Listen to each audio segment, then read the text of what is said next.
Press and media వాళ్ళందరికీ thank you అండి. And trailer launch ఈవెంట్కి వచ్చిన అందరికీ థ్యాంక్ యూ. శ్రీరంగనీతులు April 11th థియేటర్స్లో వస్తుంది. మా డైరెక్టర్ ప్రవీణ్ చాలా కష్టపడి చేశాడు.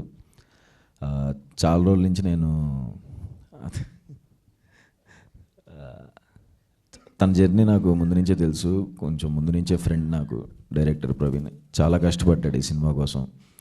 ఒక మంచి కథ చెప్దాం అనుకున్నప్పుడు సో మా వైపు యాక్టర్స్ వైపు నుంచి ఎలాంటి కాంట్రిబ్యూషన్ ఇవ్వచ్చు అనుకున్నప్పుడు ఒక యాంథాలజీ అండి. సో నేను ఒక కథలో నేను, ఒక కథలో రుహానీ అండ్ విరాజ్, ఒక కథ కార్తిక్. సో మంచి కథ,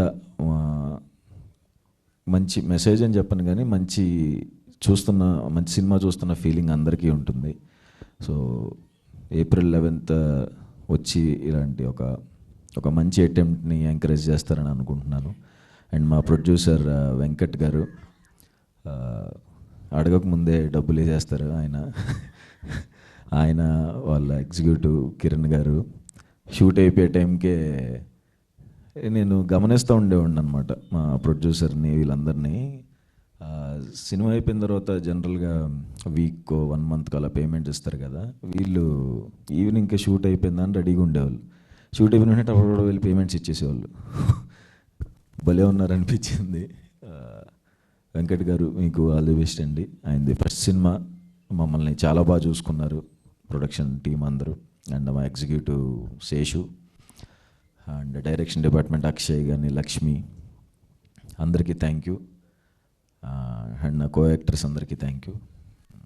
థ్యాంక్ యూ సుహాస్ గారు. అండ్ మీరు చాలా బిజీ స్కెడ్యూల్లో ఉండి కూడా ఇక్కడికి వచ్చారని మాకు అర్థమైంది. సో మీరు Q&A ఉండలేకపోతున్నారు, మిగతా ఆర్టిస్ట్లో మీకు షూట్ ఉందని మాకు తెలిసింది. సో ఆడియన్స్ సైడ్ నుంచి మాకు ఒక 2-3 క్వశ్చన్లు ఉన్నాయి, దానికి ఆన్సర్ చేసిస్తే హ్యాపీగా మీరు వెళ్ళిపోవచ్చు ఇంకా. సో బేసిక్గా మీరు మెయిన్ లీడ్గా సోలోగా సినిమాలు చేస్తున్నారు, బ్లాక్ బస్టర్లు కొడుతున్నారు. సో ఇలా ఇంతమంది ఉన్న సినిమా చేయడానికి రీజన్ ఏంటి? మెయిన్గా కథేనండి. అదే విరాజ్ చెప్పినట్టు కథే హీరో. సో ఆ కథకి మేము యాక్టర్స్ అందరం కలిపి హెల్ప్ చేద్దాం అనుకున్నాం, అంతేగా. That's so nice. అండ్ బేసిక్గా ఇలాంటి జానర్ సినిమాలు మీ దగ్గరకు వస్తున్నాయా? అంటే మ్యాక్సిమం మీరు చేస్తున్న సినిమాలన్నీ మంచి బ్లాక్ బస్టర్లు అవుతున్నాయి, మంచి గుడ్ టాక్తో రన్ అవుతున్నాయి. సో లేకపోతే మీరే చూస్ చేసుకుంటున్నారా, లేదంటే మీకు ఎవరైనా గైడ్ ఉన్నారా? గైడ్ ఎవరు లేరండి. నా గైడ్స్ నా డైరెక్టర్సే. ఇప్పుడు ప్రవీణ్ కూడా వచ్చి కథ చేస్తే బాగుంటుంది మాస్టర్ అన్నప్పుడు ఒక కథ లైన్ చెప్పేయచ్చా? ఈ కథ లైన్ నేను చేసింది చెప్పొద్దా? బ్యానర్స్ గురించి జరిగే ఒక గొడవ గురించి ఉంటుందన్నమాట. చాలా కొత్తగా అనిపించింది. సో నా కథ, వీళ్ళ కథలు కూడా చాలా కొత్తగా అనిపించింది, చాలా బాగుంది అనిపించింది. ఇది చూద్దామే, అది చేసి ఆడియన్స్కి ఇలాంటి కథలు చెప్తే బాగుంటుంది అనిపించి చాలా పాజిటివ్గా చేశాం. అండ్ మీరు స్పెషల్గా ఆఫీస్ బైక్ మీద వస్తున్న ఒక సీన్ చూస్తే స్టార్టింగ్లో మీరు పడ్డ కష్టాలు ఏమైనా గుర్తొచ్చాయా మీకు? ప్రతిరోజు నేను ప్రసాద్ ల్యాబ్స్కి వస్తున్న ప్రతిరోజు గుర్తొస్తాయండి నా కష్టాలు. బట్ మంచి కష్టాలే. ఓకే. అండ్ ఫైనల్గా శ్రీరంగనీతులు. సో ఇలా మన లైఫ్లో మనకు చాలామంది చెప్తూ ఉంటారు, అలా కాదురా ఇలా చూస్ చేసుకోవాలి క్యారెక్టర్స్ని, లేదంటే వాళ్ళ దగ్గరికి వెళ్ళు వీళ్ళ దగ్గరికి వెళ్ళు, సో అండ్ సో.